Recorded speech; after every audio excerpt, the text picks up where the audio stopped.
con todos y todas. En nombre del grupo académico LESCOR y su círculo de estudios de Derecho Administrativo, le doy la más cordial bienvenida al webinar, primera sesión del curso de Derecho Consumidor, en donde se desarrollará el tema Introducción al Derecho del Consumidor. En esta oportunidad contamos con la participación del abogado José Manuel Acosta Aguilar, en calidad de ponente magistral, el cual es abogado por la Universidad Nacional de Trujillo, fundador y director de Mr. Nudo, agencia de asesoría en expresión oral, comunicación efectiva y personal branding, el cual labora como profesional en Derecho en la Oficina Regional de la Libertad de Indecopi y es embajador del Sistema de Arbitraje de Consumo, SISAC, por la Escuela Nacional de Indecopi, por lo cual cedo la palabra al ponente para que pueda desarrollar la presente sesión. Adelante, doctor. Es un placer para mí poder dirigirme a ustedes en esta noche para hablar sobre un tema tan importante como es el derecho del consumidor en su parte introductoria. Agradecer a los organizadores, específicamente a LESCOR por tenerme presente para abordar este tema tan importante, ¿sí? Entonces voy a proceder con compartir la pantalla. Aquí vamos a poder observar unas filminas que, como les dije, nos van a ayudar a entender de forma práctica y objetiva el contenido que he preparado para ustedes. Muy bien, se me ha encargado un tema muy interesante, que es la introducción al derecho del consumidor, ¿no? Y lo hemos enmarcado como que una conversación en donde nos tomamos una taza de café, ¿no? Es tan importante entender los cimientos o los motivos de por qué existe el derecho del consumidor. La pregunta es ¿por qué? Porque este cimiento, estas bases nos van a ayudar a entender la importancia de desarrollar luego esta materia o accionar dentro de la protección de lo que es los derechos y la defensa del consumidor. Muy bien, entonces vamos con la primera filmina. Tenemos aquí una introducción muy interesante. Se cuenta que cuando Albert Einstein se hizo famoso por su teoría de la relatividad, comenzó a viajar de universidad en universidad, ¿no? Entonces iba explicando, tomaba posesión frente en las aulas, comenzaba a hacer diagramas en la pizarra para expresar e informar esta teoría tan importante. Entonces, en una conversación, en un día cualquiera, Albert Einstein le dice a su chofer: estoy aburrido de dar la misma charla respecto de la misma teoría, ¿no? Hacer los mismos diagramas, de verdad quisiera escapar un poco de esta fatiga académica. Entonces, el chofer, que era una persona muy hábil, se ofrece y le dice: doctor Einstein, yo en realidad he escuchado muchas veces sus exposiciones, toda vez que lo acompaño a donde usted va, así que, ¿qué le parece si en la próxima exposición yo tomo posición de expositor y me hago pasar como si fuera usted? Entonces fueron a una universidad, tomó posesión del auditorio, el chofer vestido de Albert Einstein, y comenzó a explicar una y otra tras otra fórmula, todas de memoria. Comenzó a argumentar. Todo esto había sido grabado en la memoria del chofer. Albert Einstein estaba en la parte final del auditorio, sentado observando cómo el hábil chofer estaba vislumbrando o captando la atención del auditorio con esta teoría de la relatividad. Hasta que una de las personas que se encontraba en el auditorio levantó la mano y dijo: disculpe, profesor, una pregunta. En el lado superior derecho de su diagrama hay esta variable. ¿Podríamos cambiar por esta otra? ¿El resultado sería el mismo o cuánto cambiaría? Entonces, fue una pregunta difícil porque se trataba del cambio en la cuantificación, lo que escapaba a la capacidad de memoria del chofer. Pero la habilidad del chofer lo llevó a expresar lo siguiente: muy buena pregunta, caballero, pero su pregunta es tan sencilla que para demostrarlo voy a llamar a mi chofer, que está al final del auditorio, para que lo responda. Y Albert Einstein, vestido de chofer, tomó posición el auditorio y pudo absorber la pregunta.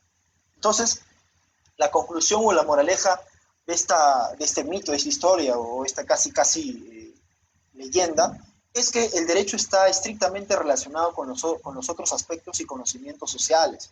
Por ello, los efectos económicos, por ejemplo, no dejan de impactar o afectar de alguna forma, en algún sentido, por algún tiempo a los agentes económicos. ¿Quiénes son los agentes económicos que importan para este estudio del derecho del consumidor? Los consumidores y los proveedores. Entonces, existen personas a las que nosotros concurrimos periódicamente, ¿no? Que son Albert Einstein, ¿no? Que tiene toda la capacidad y la información para tomar mejores decisiones. Entonces, nosotros decidimos qué clase de persona ser. Somos agentes económicos, muchas veces somos proveedores, muchas veces somos consumidores. Decidimos portarnos o comportarnos como el chofer, repitiendo todo de memoria, o como Albert Einstein y hacer mano de diferentes instrumentos para hallar razón o tener mayor información. Entonces, la importancia de que el derecho no existe solo en el mundo, ¿no? El derecho no es una isla. Las normas jurídicas no tienen una autonomía absoluta o ontológica, sino que tienen una naturaleza que comparte o convive. Hay una especie de convivencia a la cual no puede renunciar con otros aspectos, como es el aspecto económico, al cual vamos a referirnos el día de hoy, ¿sí?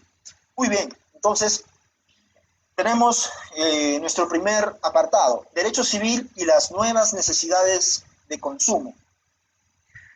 Ustedes vamos a coincidir en que dentro del derecho civil hay un principio, o dentro de la naturaleza de la relación, los contratos civiles, hay un principio que es el principio de igualdad. Uno asume que las partes contratan sobre una base llana, compacta para ambas partes. Es decir, A contrata con B teniendo igual condición, teniendo igual capacidad de información y suscriben lo que materialmente llamamos contrato.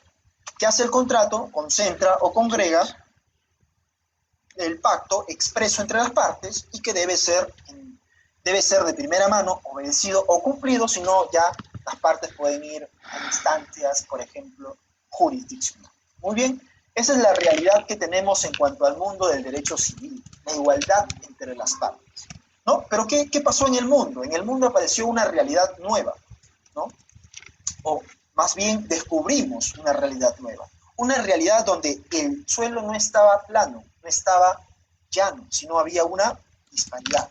Y aquí observamos en esta imagen, en esta segunda imagen que estoy mostrando, una desigualdad entre las partes. Es decir, A ya no era igual a B, como pasaba o como en teoría pasa en los contratos civiles, sino A es igual a B y A es distinto a B y este incluso es también diferente a C. Es decir, aparecen criterios que generan una especie de disparidad entre las fuerzas, uno, de información y dos, de capacidad de prueba, ¿sí? Luego vamos a ejemplificar esto para que quede totalmente claro, ¿no?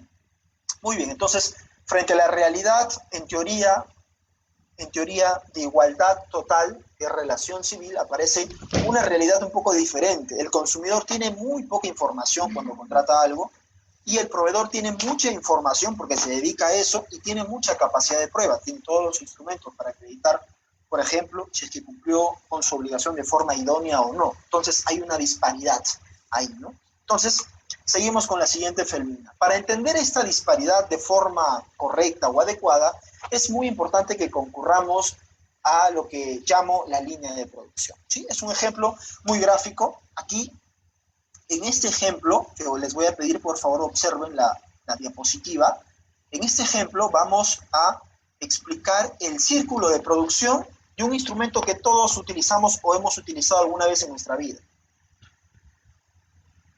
El lápiz, ¿no? Un instrumento, bueno, este es un plumón, pero un lápiz es un instrumento que permite tomar nota, dibujar, etcétera, ¿no? Lo sabemos. Entonces, primero es, aquí como estoy subrayando, señalando, el hombre o la sociedad que produce, o las sociedades, los círculos, las instituciones, las empresas que producen el lápiz, primero tienen que ir por la madera, ¿no? Luego esta madera es transportada desde la selva, por ejemplo, hasta llegar a las fábricas que transforman la materia prima, en este caso la madera, en ya objetos más industriales, empresariales, como el lápiz. Y luego que se ha transformado la madera en lápiz. Evidentemente no solo la madera compone el lápiz, hay otros elementos, pero para efectos prácticos este ha sido el ejemplo. Así lo estoy explicando, ¿sí? Luego de la fábrica hay un transporte que va a trasladar el lápiz desde la fábrica hasta los establecimientos comerciales, los malls, los supermercados, las tiendas abiertas al público, etc. Y estas tiendas abiertas al público recién van a contactar a los consumidores, o los consumidores vamos a ir a las tiendas para hacer, comprar o adquirir este producto, en este caso, en este ejemplo, el lápiz, ¿no? Entonces aquí tenemos un claro ejemplo. Para la fabricación de un lápiz, el mercado activa una pluralidad de ejercicios y agentes de producción, ¿no? Y es por eso que, como más adelante lo vamos a subrayar, por eso se le denomina a este consumidor final. ¿Por qué? Porque justamente se encuentra en el último nivel o al final de la línea de producción, ¿sí? Básicamente porque tiene una naturaleza de consumo, como su mismo nombre lo advierte. Muy bien, vamos a pasar al tercer apartado, que son agentes económicos de consumo. Dije hace 2 minutos que existía una realidad de primera instancia, que es la realidad que pretende regular el derecho civil, donde en teoría las partes son iguales. Hay un terreno llano, ¿no? Un terreno donde no hay, en teoría, desigualdad. Pero apareció una realidad donde había un consumidor y un proveedor, un consumidor que no tenía tanta información y no tenía capacidad de prueba. Por el otro lado tenemos a un proveedor que tiene información y tiene capacidad de prueba, y el terreno ya no es llano, hay una desigualdad, ¿no? Notable, notoria. Entonces, ya José, esa realidad ya la tengo mapeada, ya la he ubicado. Pregunta, ¿quiénes son los agentes que participan de esta nueva realidad? Bueno, son los siguientes, ¿no? En síntesis. Los consumidores, aquí hemos tomado una figura de toda una familia, porque todos consumimos.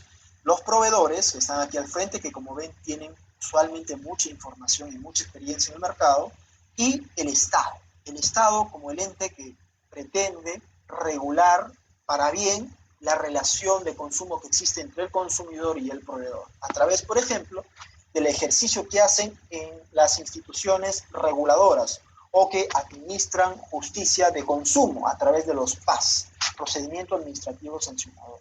Ahora, José, una pregunta. ¿En dónde está legitimada la capacidad del Estado para administrar justicia de consumo, por ejemplo? Bueno, básicamente podemos recurrir al artículo 65 de la Constitución Política del Estado. Habla de la protección al consumidor, ¿no? Esa es la base legal que justifica la participación del Estado dentro de esta naturaleza tan interesante que es la relación de consumo entre el consumidor y el proveedor. Genial, genial. Y aquí vamos a subrayar también la naturaleza del consumidor. El consumidor se haya situado en el último tramo del camino constituido por la producción, como lo dije, ¿no? La distribución y el consumo. Y por ello se lo denomina consumidor o consumidores finales. Esta definición que he tomado la he rescatado de la teoría desarrollada por Carlos Eduardo Tamusi, fundamentalmente a través de su artículo, parte de un libro denominado Los derechos del consumidor como derechos humanos. Y en la parte de arriba, en la parte posterior, hemos ubicado a nuestro ejecutivo, con corbatita, camisa, lo vemos, ¿no? Que es un consumidor, pero también hemos ubicado a la señora que se dedica a las funciones de casa, trabaja en casa, ¿no? Es una ama de casa, también consumidora, porque va al mercado, contrata, etc. Pero también ubicado esta especie de casita, construcción, edificación, que lo que simboliza es una empresa. José, una pregunta. Tú me has dicho que el consumidor que tiene poca información, no tiene tanta capacidad de prueba, está vinculado con los proveedores que usualmente tienen información y tienen capacidad de prueba. ¿Cómo así, dentro de la definición de consumidor final o de consumidor, en sentido general, puede entrar una empresa? La pregunta es sí, sí puede entrar una empresa dentro de la definición de consumidor, pero con determinados presupuestos que lo vamos a ver en los siguientes minutos, ¿sí? Genial, primero partimos por definir a consumidor. ¿Qué entendemos por consumidor? ¿Dónde encontramos la base legal, la fuente para definir al consumidor? Bueno, vamos a una ley que es muy importante para entender el derecho del consumidor, es muy importante, que es la ley 29571. Nada más y nada menos que la ley de protección y defensa del consumidor. Específicamente para hablar de lo que es un consumidor, el inciso 1 del artículo 4 del título preliminar de esta norma. Aquí está claramente en la felmina, pueden tomar nota, pueden print de pantalla para que tengan la información y saber recurrir a esta fuente. Creo que queda grabación de este video, lo pueden ver nuevamente, no hay ningún problema, y ya tienen en la mano la base legal, ¿para qué? Para poder argumentar lo que ustedes deseen, entiendo, ejercer derecho propio o de tercero. Muy bien, vamos a definir a lo que es un consumidor. Dice la propia norma: las personas naturales o jurídicas que adquieren, utilizan o disfrutan como destinatarios finales, ojo, productos o servicios materiales o inmateriales, en beneficio propio o de su grupo familiar o social, ¿no? Actuando así en un ámbito ajeno a una actividad empresarial o profesional. No se considera consumidor para efectos de este código a quien adquiere, utiliza o disfruta de productos o servicios normalmente destinados para los fines de su actividad como proveedor, ¿no? Clarísimo. Lo más importante y que es subrayado aquí, lo podemos observar, disfrutan como destinatarios finales. Recordemos la línea de producción que hace un momento hemos visto. El consumidor se encuentra en la parte final. A él le llega el producto para utilizar, para satisfacer alguna necesidad. Entonces, subrayar esto que es muy importante. Luego, en la felmina anterior, justamente en esta, en donde subrayé que una empresa o una persona jurídica, mejor dicho así, una persona jurídica, puede ser sujeto de protección como consumidor, correcto, ok, pero tiene que ser esto. Los microempresarios, o sea, las microempresas, que evidencien una situación de asimetría informativa con el proveedor respecto de aquellos productos o servicios que no formen parte del giro propio de su negocio. A ver, una empresa, que no es una gran empresa ni una mediana empresa, sino es una empresa pequeña, que llamamos una microempresa, puede estar sujeto como consumidor, por supuesto, siempre y cuando la contratación que haga esta empresa de un producto, de un servicio, no se ajuste con lo que la norma llama giro propio de su negocio. Es decir, por ejemplo, ¿no? Un ejemplo, si es que yo soy una pequeña empresa, una pollería, y básicamente brindo el servicio de alimentos, pollo a la brasa, etc. Entonces, si yo contrato, por ejemplo, el servicio de una empresa, ¿no?, que me va a atender para colocar un logotipo grande en el frontis de mi negocio que diga el Pollo Rey o cualquier nombre que queramos imaginar de una empresa dedicada a la venta del pollo a la brasa y con líneas fosforescentes, habría que preguntarnos si esa adquisición, siendo microempresa, si es que esa adquisición de este cartel grande luminoso se ajusta o no con el giro propio del negocio. En su momento hubieron criterios dispersos o diferentes. Algunos argumentaban que sí, tenía que ver directamente con el negocio, porque ¿cómo se ofrece un negocio? ¿Cómo se vende? A través del mensaje, del nombre grande en el frontis de la empresa, en este caso de este pequeño negocio. Pero hubo otro criterio que decía no, solamente es un nombre, es un anuncio, no se ajusta en ningún sentido a la producción de estos alimentos. Nosotros podemos desarrollar y analizar o tomar el criterio que deseemos, pero particularmente se llegó a la conclusión en un caso en específico que estos carteles no estaban vinculados directamente con el giro propio de su negocio, y al ser una microempresa sí podía acudir a las instituciones correspondientes para proteger sus derechos como consumidor. Entonces nos queda claro, consumidor final puede ser una empresa, una persona jurídica, sí, siempre y cuando sea microempresa y cumpla con ciertas condiciones, como por ejemplo que lo contratado no esté vinculado directamente con el giro propio de su negocio, ¿no? Muy bien.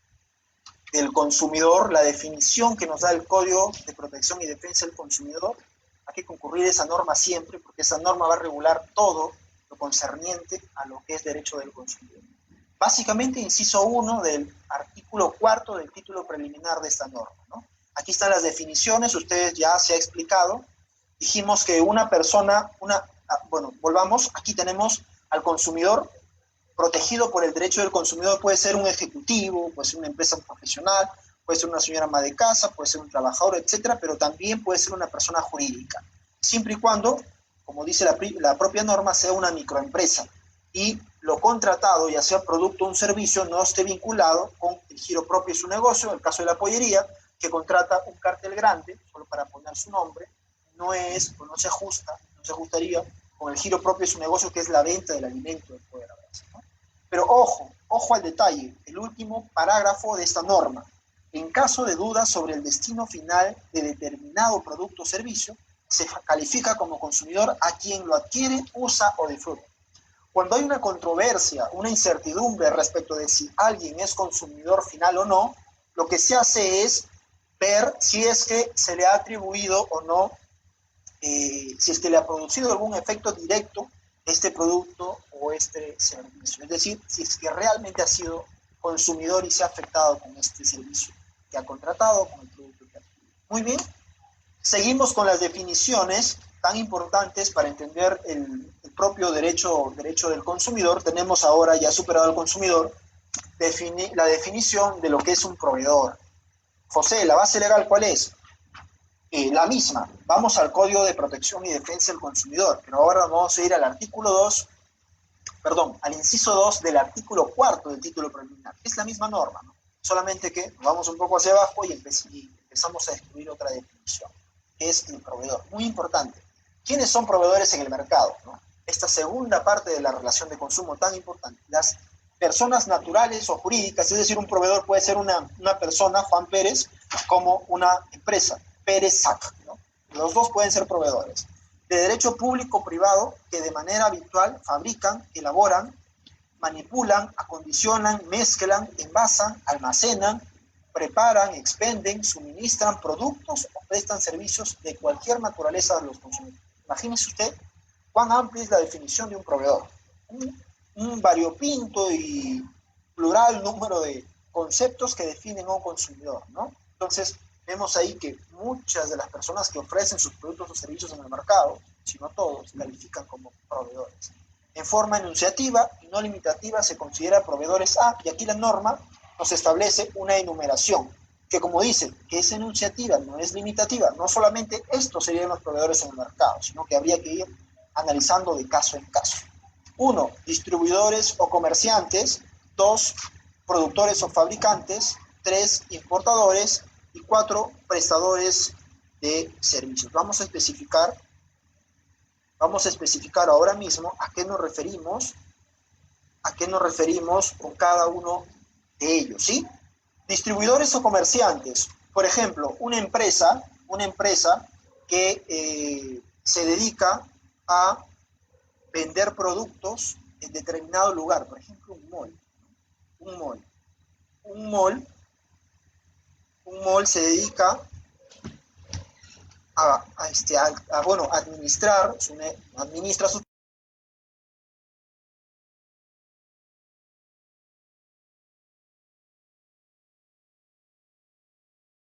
al mall, hacemos la cola, cogemos el carrito y todo. Vamos a saber que tenemos la posibilidad de adquirir ese producto, por ejemplo, no sé, un televisor en el mall, etcétera. Somos consumidores y ellos son proveedores. Segundo, productores o fabricantes. Como puse el ejemplo, ¿no? Esa fábrica que genere lápiz, ¿no? Ellos también califican como proveedores. Los que fabrican, es decir, toman la materia prima y producen el objeto, por ejemplo, ¿no?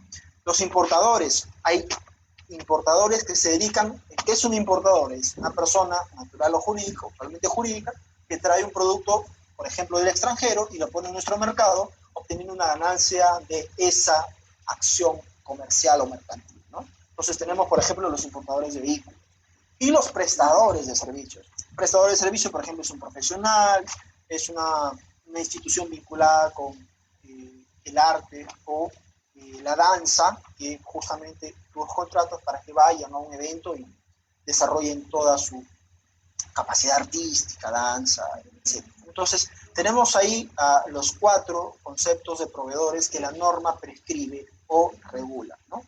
Muy bien, y tenemos finalmente el tercer agente económico tan importante dentro de la relación de consumo, que es el Estado.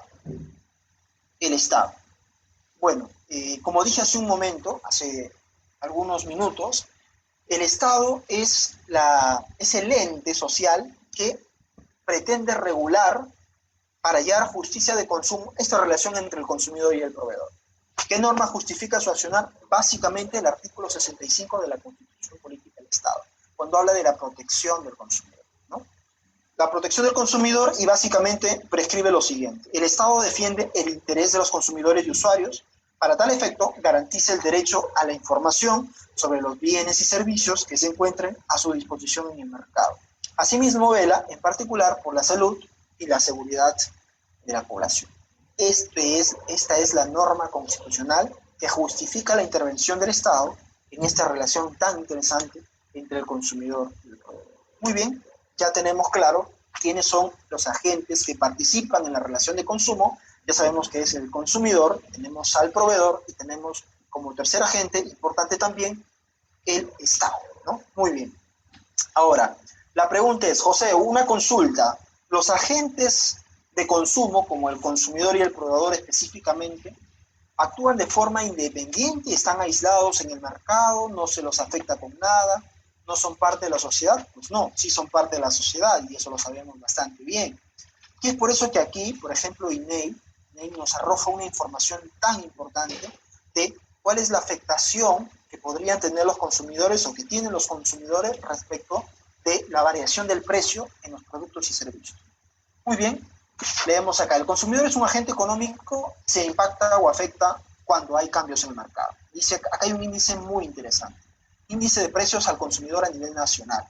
Mide el comportamiento de los precios de los bienes y servicios representativos en el gasto de los hogares a nivel nacional. Aquí vemos cómo varía en líneas macroeconómicas el precio en el mercado. Y observemos aquí, como lo estoy señalando con el mouse, con el puntero, en febrero del 2020, prácticamente los precios en el mercado habían sostenido una línea, aunque con variaciones mínimas, línea al fin y al cabo. Sin embargo, entre febrero y marzo se disparan un poco los precios. ¿Bien? ¿Observan? Y eso, evidentemente, por el acontecimiento que nos está afectando a todo, que es esta pandemia, ¿no? La pandemia COVID-19. Muy bien, y desde marzo a abril vemos que bajan los precios, es decir, podríamos nosotros tener una sospecha, o si se quiere, una conclusión anticipada de que las cosas en cuanto a precios en el mercado de productos y servicios se pueden normalizar. Entonces, conclusión objetiva, los consumidores y proveedores no existen solos en el mercado, sino que se encuentran relacionándose constantemente y a la vez existen otros factores económicos que los afectan, como por ejemplo el precio, ¿no? Muy bien, muy bien. Superado este estadio tan importante de entender quiénes son los agentes económicos que participan en la relación de consumo, que son, recordemos una vez más, el consumidor, el proveedor y el Estado, tenemos algo muy importante que se llama asimetría informativa. Y aquí la podemos definir. La asimetría informativa dice, es una característica de la transacción comercial por la cual uno de los agentes, el proveedor, recordemos, la persona que te brinda un producto o un servicio, suele tener mayor y mejor información sobre los productos y servicios que ofrecen el mercado de los consumidores. Es decir, ellos tienen mayor capacidad de información y de prueba usualmente. Vamos luego a explorar un caso donde esto no se da, pero tendría que verse objetivamente por qué no se da.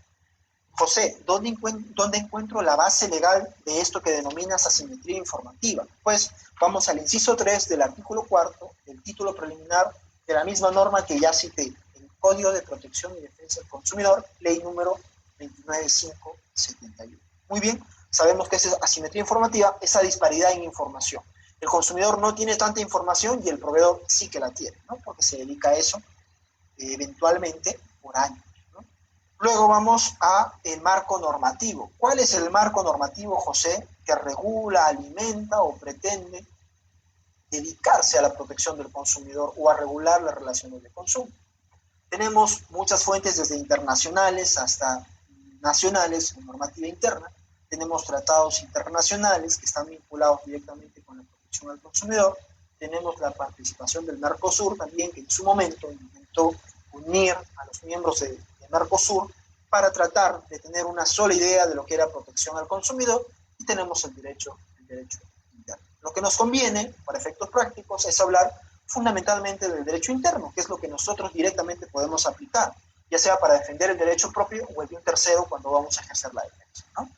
Muy bien, en principio, y como ya también se mencionó, la norma que justifica la participación del Estado en la relación de consumo, para hallar justicia de consumo, es la Constitución Política del Perú, básicamente artículo 65, ¿sí? Así que los invito a recordar esta norma para saber por qué se justifica la participación del Estado dentro de la relación de consumo. Luego tenemos, como también ya mencioné, el Código de Protección y Defensa del Consumidor, la Ley 29571, que se aplica sí o sí. Repito, se aplica sí o sí en cada uno de los casos que ve, por ejemplo, Indecopi, vinculados con derechos del consumidor. Tenemos también un texto que es el tubo de la Ley del Procedimiento Administrativo General, la Ley 27444, que es una norma transversal para lo que es el sistema de derecho administrativo. Toda norma o toda expresión administrativa debe siempre observar este tubo, esta norma del procedimiento administrativo general, ¿no? Tenemos otra base legal vinculada con el derecho del consumidor, es el Decreto Legislativo 807, facultades, normas y organización del Indecopi. Por ejemplo, jalando los ejemplos a lo que es básicamente Indecopi, tenemos esta norma que justamente nos habla de cuáles son las funciones y cuál es la organización propiamente del Indecopi. Y tenemos otras normas, bueno, estas son directivas mucho más específicas, la directiva número 5/2017, DIRCOT Indecopi, y la directiva 6/2017, DIRCOT Indecopi. Estas normativas regulan lo que más adelante les explicaré, que son el procedimiento sumarísimo en protección de consumidor y el procedimiento ordinario, seguido el primero por el órgano resolutivo de procedimientos sumarísimos del Indecopi y el segundo por este procedimiento ordinario por la Comisión de Protección al Consumidor, ¿sí? También del Indecopi, evidentemente. Ahora, aquí, como podemos ver en la diapositiva, he separado una base legal que también considero transversal, aplicable a todos los sistemas procedimentales o procesales, que es el Código Procesal Civil. La misma norma regula que el Código Procesal Civil es aplicable, por ejemplo, a un PAS, a un procedimiento administrativo sancionador por derecho del consumidor, siempre y cuando se ajuste a su naturaleza, ¿no? Muy bien. Siguiendo con el siguiente apartado, a la redundancia, tenemos los principios del derecho del consumidor muy importantes para entender esta materia tan interesante, ¿no? Dentro de los principios del derecho del consumidor vamos a ubicar a varios que la norma misma nos lo expresa a través del artículo 5 del título preliminar del Código de Protección y Defensa del Consumidor. El primero de estos principios es la soberanía del consumidor. La soberanía del consumidor. Básicamente, este principio está referido a que el consumidor es muy importante. Y, bueno, tenemos que proteger, tenemos que ejercer justicia de consumo. ¿Por qué? Porque al final el consumidor es el que guía o direcciona el camino de la producción en cuanto al mercado, ¿no? Esto se relaciona directamente con el segundo principio, que es el principio pro consumidor. Entonces, la autoridad, así como la sociedad, tiene siempre que estar vigilante a cuando un consumidor es afectado. Como tercer principio, el principio de transparencia, que es un principio también transversal a los sistemas de justicia. Como cuarto principio, principio de corrección de la asimetría. Y aquí me voy a detener un rato. Hace un momento hablamos, vamos a retroceder, asimetría informativa. Recordemos que hay una disparidad entre el consumidor y el proveedor, ¿no? Aquí, en corrección de la asimetría, el sistema legal a través del derecho del consumidor pretende corregir esa asimetría dentro del procedimiento, dentro del trato que se le da a las partes en una controversia legal, ¿no? Entonces, como tienen distinta información y distinta capacidad de prueba, dentro del procedimiento trato de igualar a las partes, ¿no? A través del ejercicio de la carga de la prueba, por ejemplo, que ya más adelante brevemente les explicaré. Esto se parece mucho, y a los compañeros que nos siguen vinculados con el derecho laboral, a lo que en derecho laboral también se estudia y se habla de una diferencia entre el empleado, que tiene poca información, y el empleador, que tiene mucha capacidad de prueba, por ejemplo, para acreditar o no la relación laboral. Bueno, un símil entre el derecho consumidor y el derecho laboral, ¿no? Tenemos el quinto principio, que es el principio de buena fe. Este principio dispone que las autoridades, por ejemplo, la administración pública, deben tener por cierto los escritos de argumentos brindados por los administrados, consumidores y proveedores que se dirigen a la autoridad. Ahora, existe un principio también de fiscalización posterior. Yo, como autoridad, por ejemplo, tengo toda la potestad de ir y verificar post si es que esa información es verdadera o no, y en efecto, si es que no es verdadera, puedo sancionarla, ¿no? Principio de protección mínima, es decir, nosotros vivimos, a Dios gracias, en una sociedad que no es intervencionista, que no es comunista, más bien es respetuosa de la propiedad, respetuosa de las libertades, y por lo tanto la intervención estatal siempre debe ser razonable y cuando se justifique. El Estado no puede intervenir en todo momento, en todas las relaciones de las personas, porque simplemente históricamente se ha definido que eso no funciona y lo único que trae es, nos deja peor de como estábamos, ¿no? Muy bien. Pro asociativo quiere decir este principio que el consumidor puede defender sus derechos de forma individual o conjunta. Y finalmente, primacía de la realidad es un principio transversal también en todo el sistema de justicia nacional e internacional. ¿Qué quiere decir? Que cuando no tengo claro el asunto, la autoridad tiene la facultad, la potestad de ir tras la verdad, como haciendo inspección, realizando de repente alguna pericia, en el caso, por ejemplo, de cuando es necesario por alguna parte, hace una pericia, se la ofrece, la autoridad puede valorarla, etc. Muy bien. Muy bien, muy bien. Calculando nuestro tiempo, ahora hemos aterrizado en lo que denominamos los casos prácticos. Casos prácticos que nos ayudan a materializar toda esta información que tenemos en la introducción al derecho del consumidor. Este ejemplo y los otros que voy a mostrar nos van a permitir determinar por qué es tan importante dominar esta materia y entender qué es el derecho del consumidor y cómo ejercerlo, ¿no? Tenemos un caso. El primer caso se trata sobre Mateo. Mateo tiene 35 años, es abogado y lo que ha contratado es una encomienda. Bueno, vamos a leer de qué se trata el caso. Mateo ha enviado de Tumbes a Tacna unos documentos. Ha enviado unos documentos y una laptop vinculados con el ejercicio de su profesión. Es un abogado. Sin embargo, lo único que llegó a su destino, es decir, envió de Tumbes a Tacna una caja que contenía documentos de su ejercicio profesional, más una laptop. Sin embargo, lo único que llegó fueron los documentos. La laptop desapareció en el camino. ¿Qué debe hacer Mateo?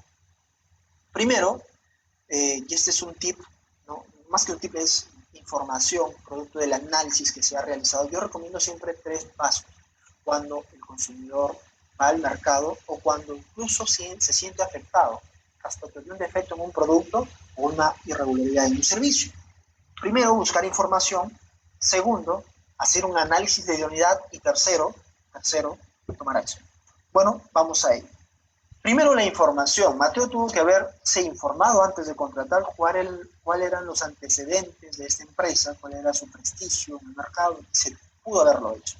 Pero luego de la contratación tiene que buscar información respecto de, por ejemplo, cómo puede ejercer o comunicarse directamente con el proveedor. Entonces tiene que, por ejemplo, remitir un correo electrónico al proveedor, una carta notarial o llenar el libro de reclamaciones del proveedor. Vale aquí el paréntesis o la cita a pie de página. El libro de reclamaciones es un libro parecido a este, ¿no? Un libro con hojitas que concentra nada más y nada menos que las hojas para colocar nuestro reclamo. Este libro de reclamaciones tiene 3 hojitas por reclamo. Una hoja se retira del libro de reclamaciones, se lo da al consumidor para que quede constancia de su reclamo. Otra hojita es para el proveedor y la tercera hojita, una de estas hojitas, es para cuando Indecopy vaya y fiscalice, por ejemplo, al proveedor y encuentre el registro. Muy bien. Pero ¿qué pasa? Mateo no ha encontrado solución. Ha ido al proveedor, no le ha solucionado el tema. La empresa de encomiendas no quiere hacerse cargo de la pérdida de la laptop y Mateo se va a la vía del reclamo. En la vía del reclamo ante Indecopy, que es diferente al reclamo que uno escribe o uno presenta en el libro de reclamaciones, la vía del reclamo ante Indecopy está llevada a cabo por el SAC, que es el Servicio de Atención al Ciudadano, SAC. Y bueno, a través del SAC, del Indecopy, a través y mediante básicamente 2 instrumentos que son la conciliación y la mediación, la autoridad acerca a las partes para tratar de llegar a un acuerdo. Simplemente, en este caso, la empresa no fue. Se lo cito para que vaya en cierto día, en cierta fecha, a la audiencia de conciliación. La empresa no fue. Bueno, y Mateo dice, ¿y ahora qué hago? ¿Y ahora cómo soluciono esto, no? Entonces, sin embargo, también se le da la información a Mateo que ahí no se agotó todo, que tiene otro instrumento que se llama denuncia administrativa. ¿Qué es una denuncia administrativa? Es lo que genera un PAS, un procedimiento administrativo sancionador dentro de Indecopi, y que Mateo puede accionar para tratar de hallar justicia de consumo. Muy bien, Mateo presenta su denuncia y la interpone en la autoridad y se inicia un PAS, un procedimiento administrativo sancionador. En este caso, la laptop, por ejemplo, vale 4.000 soles y es valorado en 4.000 soles, tiene su boleta, lo ve el órgano resolutivo de procedimientos sumarísimos del Indecopi. ¿Por qué? Porque dentro de la normativa de Indecopi hay una diferencia en cuanto a competencias, o hay criterios de competencia. Uno de esos criterios es de la cuantía. Si es menor a 3 UITs, es competencia del órgano resolutivo de procedimientos sumarísimos, RPS. Si supera las 3 UITs, el órgano competente es la Comisión de Protección al Consumidor. Entonces Mateo va al procedimiento, y en el procedimiento, como Mateo es un consumidor responsable, tiene la boleta de compra de la laptop, tiene una declaración jurada que le hizo firmar al proveedor al momento de dejar la encomienda, donde dice: yo te estoy brindando estos documentos y esta laptop. Y entonces la autoridad resuelve a través, valga la redundancia, de una resolución final, favoreciendo a Mateo, sancionando a la empresa con multas, por ejemplo, con multa, y ordenando una medida correctiva a favor de Mateo, que es que le reembolsen los 4.000 soles que están valorizados, o está valorizado este cuánto, como si fuera su laptop. Es decir, como si le hubieran devuelto la laptop, solamente que se le están devolviendo. Muy bien, sobre este caso, sobre un producto, tenemos también un caso práctico sobre un servicio. Tenemos a María, que tiene 48 años, es contadora de profesión y está realizando una fiesta de quinceañero, ¿no? Esta fiesta la está organizando para su menor hija que va a cumplir 15 años. Vamos a leer de qué se trata el caso de María. María contrató para el 14 de febrero del 2020, una fecha importante, a un equipo artístico para el cumpleaños número 15 de su menor hija. Sin embargo, los artistas no realizaron la presentación programada, danzas, sino otra. Por ejemplo, no bailaron marinera, sino bailaron música de la selva. Entonces, eso un poco afectó la expectativa que tenía María y su hija respecto de la puesta en escena de este número artístico. ¿Qué debe hacer María? Bueno, como dijimos, 3 pasos: buscar información, 0, tomar acción. María se ha contactado directamente con la empresa. La empresa de danza no quiere darle solución, ha enviado correo electrónico, carta notarial, ha llenado el libro de reclamaciones, ha esperado los 30 días que te da la norma para que el proveedor responda a tu reclamo, no ha tenido respuesta al reclamo, entonces decide directamente presentar una denuncia. Y en la denuncia la autoridad lo que ha hecho es, como ve un caso, ¿no?, que puede ser conciliable, ha citado audiencia de conciliación. Dentro de un procedimiento administrativo sancionador, ha citado una audiencia de conciliación. Las partes han concurrido, han intercambiado ideas, información, y han llegado a la conclusión de que efectivamente pueden llegar a un acuerdo. Se le reembolsó un importe de 3.000 soles a María, y María, contenta, se fue, suscribió primero su acta de conciliación y se fue, y tuvo el inconveniente por superado. Y es como determinamos también que la conciliación, dentro incluso de un procedimiento administrativo sancionador, PAS, puede surtir efectos y surte efectos. Entonces, esa es una información muy importante a tener en cuenta. Brevemente vamos a repasar alguna casuística real. Estos casos que hemos observado anteriormente son casos gráficos, que son casos hipotéticos, inventados para efectos metodológicos. Pero vamos a aterrizar sobre lo que conocemos como casuística, casos reales. Tenemos una resolución, la 22/2020, emitida por la SPC, la Sala de Protección al Consumidor. Dice lo siguiente: se confirma la resolución venida en grado que declaró fundada la denuncia interpuesta contra el Banco de Crédito del Perú por infracción al artículo 18 y 19 de la Ley 29.571, recordemos, Código de Protección y Defensa del Consumidor, al haberse acreditado que la entidad bancaria no cumplió con adoptar las medidas de seguridad respectivas con relación a la operación de transferencia a tercera, realizada el 12 de septiembre de 2018. ¿no? Entonces, se le ordenó que le reembolsen un importe de 14.074, que era el importe que era objeto de estos consumos que no reconocía para la redundancia del consumidor. Se sancionó a esta empresa, ese banco. con 3.35 UITs y se ordenó medida correctiva, como ya dije, a favor de la consumidora. En este caso real, respecto de un consumo, yo tengo, por ejemplo, una tarjeta de crédito y mañana más tarde me llega un correo de 3 consumos por 14.074 soles. Tengo la facultad, primero contactarme con el banco y luego, si no, buscar ya la autoridad para hallar justicia de consumo. Segundo caso, en el segundo caso tenemos, se confirma la resolución apelada en el extremo que declaró infundada la denuncia interpuesta por la señora Julia Castellano contra la empresa de transportes, turismo, señor B. Ataco, por presunta infracción al artículo 18 y 19, nuevamente del Código de Protección y Defensa del Consumidor. Paréntesis, el artículo 18 y 19 de este Código de Protección y Defensa del Consumidor nos habla básicamente de el derecho de idoneidad o el deber de idoneidad. ¿Y qué es la idoneidad? Para entender este casito, es la correspondencia entre lo que el proveedor me ofrece y lo que el consumidor recibe. Si yo contrato, adquiero un vehículo y lo adquiero o deseo que sea amarillo y así contrato, no me puede entregar un vehículo verde o rojo. Tiene que ser el mismo color, la misma forma y con las mismas condiciones con las que yo los contrato. Eso es básicamente. En este caso, se trata sobre un equipaje. Sigamos. Al no haberse demostrado, se sancionó este envío. Se confirmó la resolución apelada en el extremo que declaró infundada. O sea, la primera instancia de la autoridad administrativa, que puede ser el órgano, en este caso ha sido una de las comisiones, porque la segunda instancia fue la sala, ¿no? La primera instancia declaró infundada la denuncia presentada por la señora Castellanos contra la empresa de transporte. Y la sala confirmó esta resolución al no haberse demostrado que la denunciante, o sea, la consumidora, haya entregado para su custodia y traslado el equipaje puntualmente extraviado por la denunciada durante la prestación del servicio. Es decir, no se acreditó que la consumidora había ingresado este equipaje.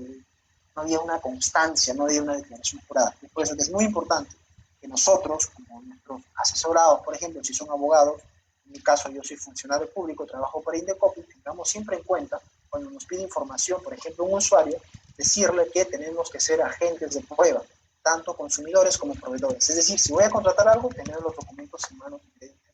Dicho contrato que existe en tal fecha y las condiciones de inicio. Y bueno, seguimos con la siguiente y última felmina o diapositiva, que nos habla de esta resolución 59-2019 de la Sala de Protección al Consumidor. Esta resolución confirmó la resolución 377-2018 emitida por ¿quién? Por el Indecopi de la Libertad. El Indecopi, la Oficina Regional de la Libertad, a través de la Comisión de Protección al Consumidor, emitió esta resolución y esta resolución fue confirmada por la Sala en Lima, que declaró fundada la denuncia interpuesta contra Mapfre, una aseguradora, por infracción al artículo 19, recordemos idoneidad, ¿no? Al haberse verificado que la compañía aseguradora denegó la cobertura de manera injustificada, pues la falta de aviso oportuno sobre el siniestro no afectó la verificación del mismo por parte de la compañía. Es decir, no fue justificación que haya un aviso tardío, porque se dieron los hechos o los presupuestos para coberturar el derecho o para accionar el derecho de cobertura de la consumidora. Esta y otras normas las pueden encontrar en el buscador de resoluciones de Indecopi, que acá les he colocado la imagen. Aquí está el link que ustedes pueden visitar para que naveguen en la información emitida tanto por la Sala de Protección al Consumidor como por las comisiones de protección al consumidor a nivel Lima y a nivel nacional también, y también los órganos resolutivos, ¿no? Muy bien, muchas gracias. En todo caso, quedo atento a la organización, al Excore, para si hay alguna pregunta que absolver, ¿sí? Muchas gracias.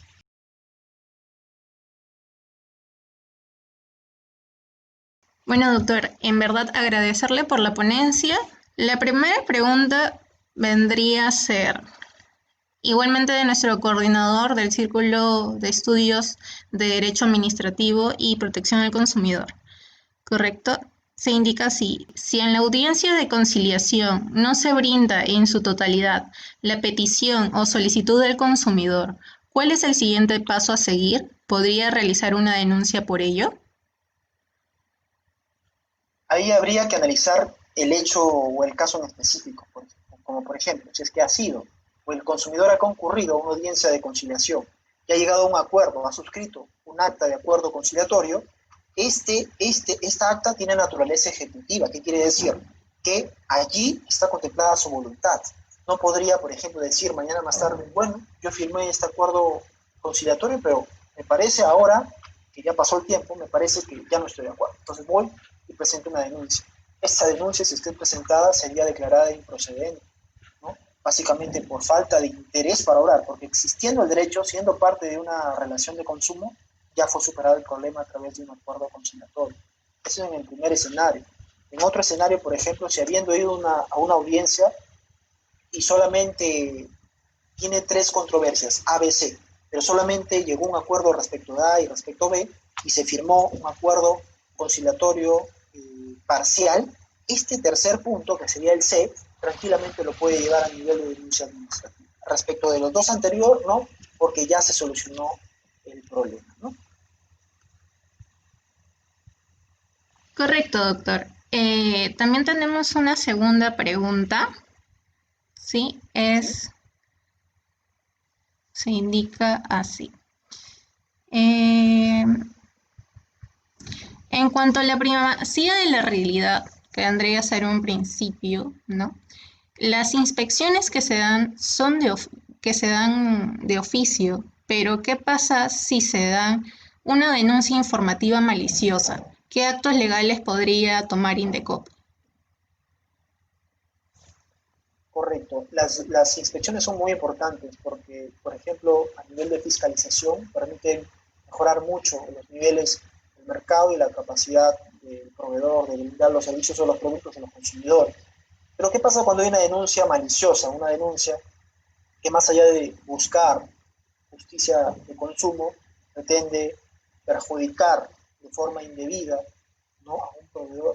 Se le puede iniciar una investigación a este consumidor, ¿no? Entonces, hay que tener cuidado con la información que se le brinda a la autoridad. No tener miedo, porque si uno tiene la buena fe y la convicción de que quiere colaborar con la justicia del consumo, va y presenta su denuncia, ya sea anónima o ya sea de parte. Pero cuando alguien va y de forma maliciosa presenta una denuncia, haciendo que la autoridad concurra en gastos que además son limitados los presupuestos estatales, entonces sí habría de repente que iniciarles alguna investigación por parte de la autoridad. Hay un procedimiento específico que se llama o le denominamos el procedimiento por el artículo 5. Y este artículo es cuando se entorpece, no se quiere brindar la información o cuando esta información entorpece la propia investigación de la autoridad. Entonces, tenemos que tener claro eso como consumidores y como proveedores. Correcto, doctor. Igualmente tenemos una tercera pregunta por parte de nuestro miembro del Círculo de Derecho Administrativo y Protección al Consumidor, la señorita Yajaira Hidalgo, quien pregunta, ¿qué sucede si el proveedor no cumple con el acta de conciliación? Si es que el proveedor no cumple con el acta de conciliación, lo que puede hacer el consumidor es informarlo al Indecopi para que se inicie un pequeño procedimiento que se llama el procedimiento de incumplimiento de acuerdo conciliatorio, más conocido como IAC. Y si es un acuerdo conciliatorio dentro del Indecopi, es decir, del SAC, se llama IAC-SAC, incumplimiento de acuerdo conciliatorio del SAC. En este pequeño procedimiento se va nada más y nada menos que determinar si se cumplió o no con lo pactado en el acta de conciliación. Entonces, tiene un instrumento el consumidor que frente al incumplimiento por parte del proveedor, aún habiendo un acuerdo conciliatorio, poder alcanzar justicia de consumo. Va a la autoridad e informa este incumplimiento. Correcto, doctor. Igualmente tenemos una pregunta de nuestro público en Facebook, el joven Diego Pizarro Dajes, quien nos indica, pero en dicha conciliación podría surgir el último párrafo del artículo 107-A y a mayor abundación nos indica. Quería hacer énfasis en que no necesariamente con una conciliación se puede dar por terminado un procedimiento administrativo sancionador, siempre y cuando se considere que el caso afecte los intereses de terceros. Quisiera saber si el doctor pudiera opinar al respecto. Correcto, correcto. Una denuncia de parte se entiende primero que afecta a quien denuncia, pero si es que la autoridad califica ese hecho denunciado como un hecho que podría afectar a terceros, como por ejemplo cuando hay intereses generales de por medio difusos, de repente el acuerdo conciliatorio no sería la solución para para ese impasse o para esa controversia de naturaleza legal, ¿no? Sino que habría que investigar quiénes más están afectados para tener por cerrado una vez que se ha hecho la investigación pertinente. Lo que bien podría hacerse también es cerrar ese problema entre, por ejemplo, el consumidor Pedro con la empresa determinada a través de un acuerdo conciliatorio, recoger esa información de ese procedimiento para luego iniciar una investigación determinada por la autoridad, que podría en este caso ser Indecopi, para ir detrás de los hechos que podrían afectar a otras personas, ¿no? Y como les digo, buscar justicia de consumidor. Correcto, doctor. Ahora tenemos una pregunta por parte de uno de nuestros miembros, la señorita Bárbara López, quien nos indica, la interposición de reclamo en el libro de reclamos del proveedor es un paso previo necesario para ir ante Indecopi a denunciar al proveedor. ¿Qué sucede si el proveedor no tiene un libro de reclamaciones o se niega de manera directa o indirecta a entregarlo al consumidor para hacer su reclamo? Bien, en principio, hay dos preguntas ahí. La primera pregunta es no. No es un paso previo presentar un reclamo en el libro de reclamaciones del proveedor, el establecimiento del proveedor. El consumidor tiene varios instrumentos, entre uno de ellos es el libro de reclamaciones. Puede ir directamente a la autoridad, puede comunicarse a través de carta notarial, correo electrónico, tiene un abanico de instrumentos y no, en efecto, el reclamo en el libro de reclamaciones no es un paso previo obligatorio. Es una alternativa que tiene el consumidor que bien podría ir directamente a la autoridad a informar esta presunta afectación. Entonces, eso por un lado. Y por otro lado, si es que un reclamo presentado en el libro de reclamaciones del proveedor no es contestado, no se da respuesta a lo que solicita el consumidor en esta hoja de reclamo del libro de reclamaciones del proveedor, entonces eso podría constituir una infracción. El no dar respuesta a un reclamo presentado en el libro de reclamaciones es objeto de infracción y puede ser denunciado ante la autoridad para que la autoridad, más allá del hecho de fondo, que por ejemplo sería no me quiere entregar mi laptop pese que le pagué por entregármela, el hecho también sería un hecho analizable y el otro hecho analizable sería que no dio respuesta a su reclamo, lo que sí es objeto de sanción. Claro, doctor. Ahora, igualmente, nuestra compañera Yajaida Hidalgo nos pregunta al respecto sobre la intervención del Estado que usted mencionó y la actual coyuntura debido a la pandemia. ¿Cuál es el rol de Indecopi en relación a la elevación de los precios? Correcto.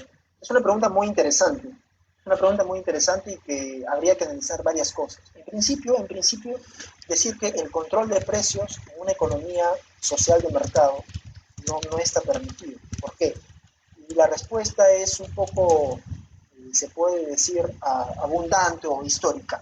Se ha probado de forma histórica, no solamente en el Perú, sino a nivel mundial, que la regulación de precios lo único que genera es escasez, ¿no? Esto hay muchos estudios económicos que confirman eso. Entonces, el regular precios, es decir, ya, yo quiero que la manzana la vendas a 50 céntimos y luego que tal producto lo vendas a tal precio. Esas directrices que podría bien dar un Estado, por ejemplo, comunista o dictatorial, ¿no? Lo único que hacen es quebrar la economía. Y cuando se comienza a quebrar la economía, tú puedes tener los precios todos al suelo. Todas las cosas que existen en el mercado valen un sol, pero no encuentras cosas porque nadie quiere producir. Nadie va a producir algo para venderlo a un sol. Entonces, ¿de qué te sirve tener los precios bajos si no tienes productos en el mercado?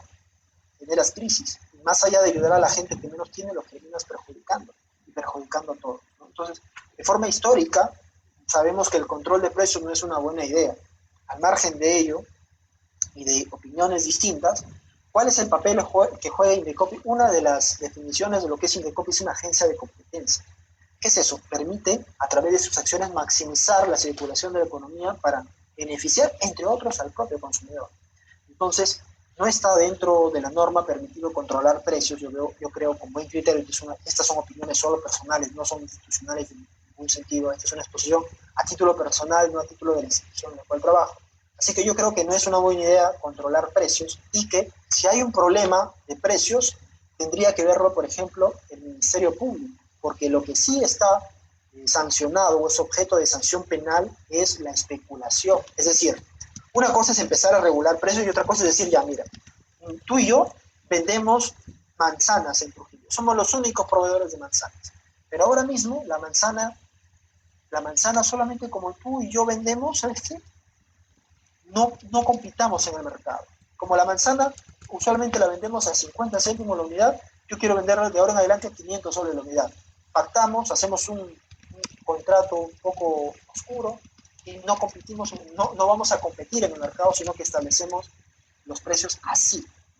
O sea, confabulamos. ¿En perjuicio de quién? De los consumidores.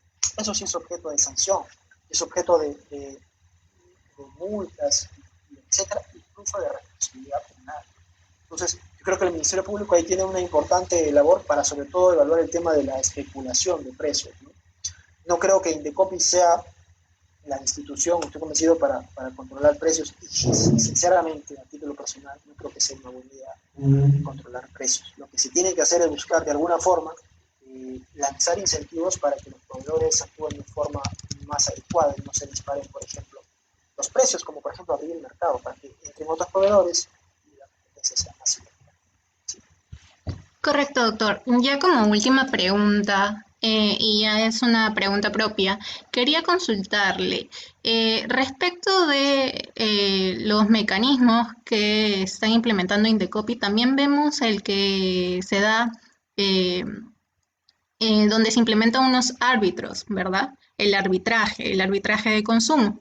Entonces, si por A o B un consumidor no quiere llegar a una conciliación con el proveedor, ¿podría ir a un arbitraje anteriormente a una conciliación o es que necesariamente tiene que ir a una conciliación?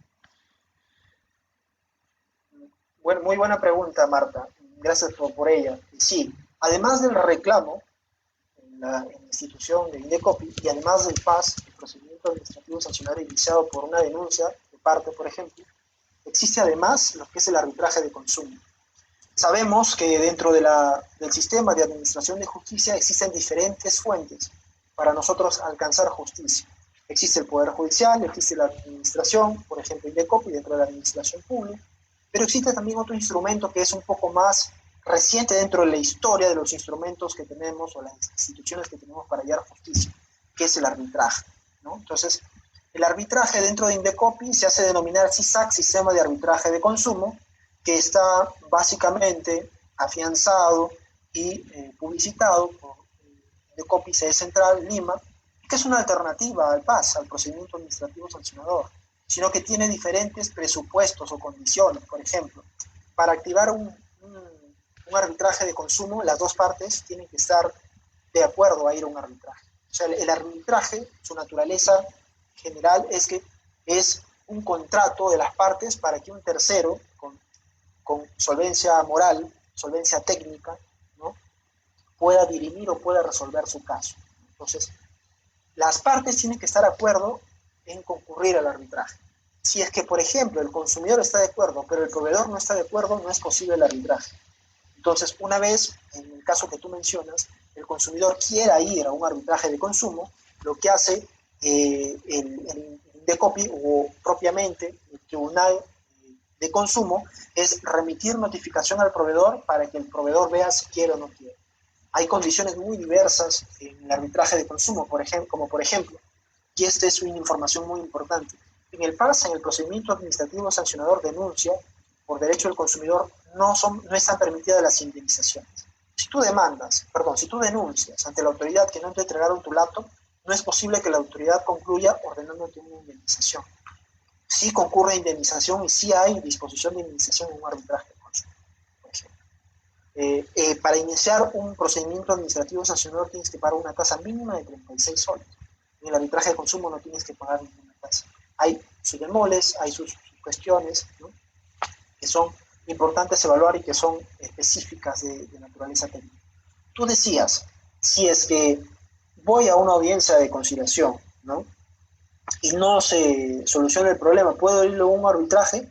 Depende de dónde se haya realizado la audiencia de conciliación. Si la audiencia de conciliación fue realizada fuera del Indecopi, en un centro de conciliación, tranquilamente puedes ir y tratar de accionar un arbitraje, y se iniciará si es que el proveedor está de acuerdo o está ya registrado como un proveedor de acuerdo o está registrado como un proveedor CISAC, o sea, es decir, está dentro del sistema de arbitraje. Si es que tu proveedor ya está dentro del arbitraje de consumo, tú presentas tu escrito para iniciar un arbitraje de consumo e inmediatamente inicia, ¿no?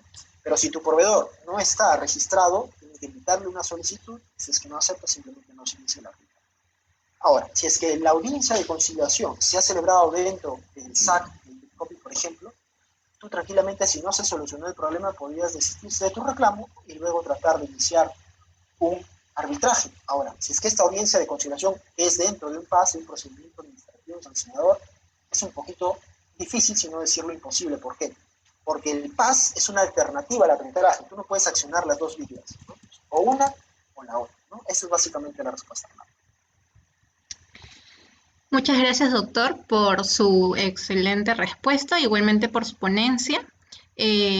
Todos como miembros del EXCORE, igualmente el Círculo de Derecho Administrativo, le damos las gracias y vamos a dar el pase a nuestro coordinador especializado, ¿sí? Para que ya vaya cerrando la sesión, ¿correcto? Gracias, Marta.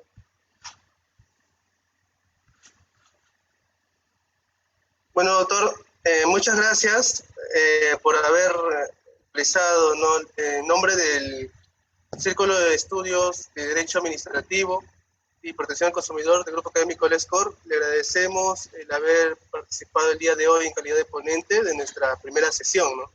En esta sesión estamos abriendo, ¿no?, las sesiones de Derecho Consumidor. Y asimismo, claro está, esperamos contar con su participación en otra, ¿no?, en otra sesión, en una próxima sesión. En nombre de todo, también asimismo, en nombre de todo el Grupo Académico LEXCOR, le agradecemos su participación el día de hoy. Y bueno, eso sería todo, doctor. Si tiene algunas palabras, ¿no?, finales, o sea, de agradecimiento,